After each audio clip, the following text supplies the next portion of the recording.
പുതിയതായി തിരഞ്ഞെടുക്കപ്പെട്ട ജനപ്രതിനിധികളുടെ തിരുവനന്തപുരത്തെ താമസ സൗകര്യം അനിശ്ചിതത്വത്തിൽ. നിയമസഭാ വളപ്പിലെ ക്വാർട്ടേഴ്സ് നിർമ്മാണം പൂർത്തിയാകാത്തതാണ് വലിയ പ്രതിസന്ധി. ആദ്യ നിയമസഭാ സമ്മേളനത്തിനെത്തുന്ന MLA-മാരെ KTDC ഹോട്ടലുകളിലും ഗസ്റ്റ് ഹൌസുകളിലുമായി താമസിപ്പിക്കാനാണ് സാധ്യത. മികച്ച സൗകര്യങ്ങളുള്ള 10 നില കെട്ടിടം, 73 കോടി ചെലവഴിച്ച് നിർമ്മിക്കുന്ന 60 ഫ്ളാറ്റുകൾ.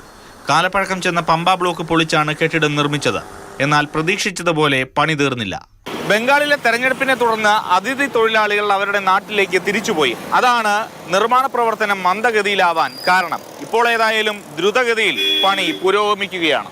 പുതിയ കെട്ടിടത്തിന്റെ നിർമ്മാണം തുടങ്ങിയതോടെയാണ് അവിടെ താമസിച്ചിരുന്ന MLA-മാരെ അടുത്ത ബ്ലോക്കിലെ ഏറ്റവും മുകളിൽ ഷീറ്റിട്ട് പ്രത്യേക മുറികൾ നിർമ്മിച്ച് മാറ്റിയത്. ഇപ്പോൾ 14 പേർ നിളയിലെ ഈ മുറികളിലാണ്. പുതിയ MLA-മാരുടെ സീനിയോറിറ്റി കൂടി പരിഗണിച്ചായിരിക്കും പുതിയ ഫ്ളാറ്റ് നൽകുക.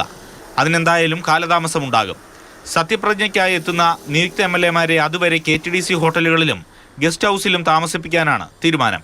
MLA-മാർക്ക് ഏതായാലും ആദ്യഘട്ടത്തിൽ ഹോട്ടലുകളിലൊക്കെ താമസിക്കേണ്ടി വരും. എന്നാൽ ഈ ഫ്ളാറ്റ് സമുച്ചയത്തിന്റെ നിർമ്മാണ പ്രവർത്തനം പൂർത്തിയാകുന്നതോടുകൂടി നല്ല സൗകര്യങ്ങളുള്ള കെട്ടിടമാണ് ലഭിക്കുന്നത്.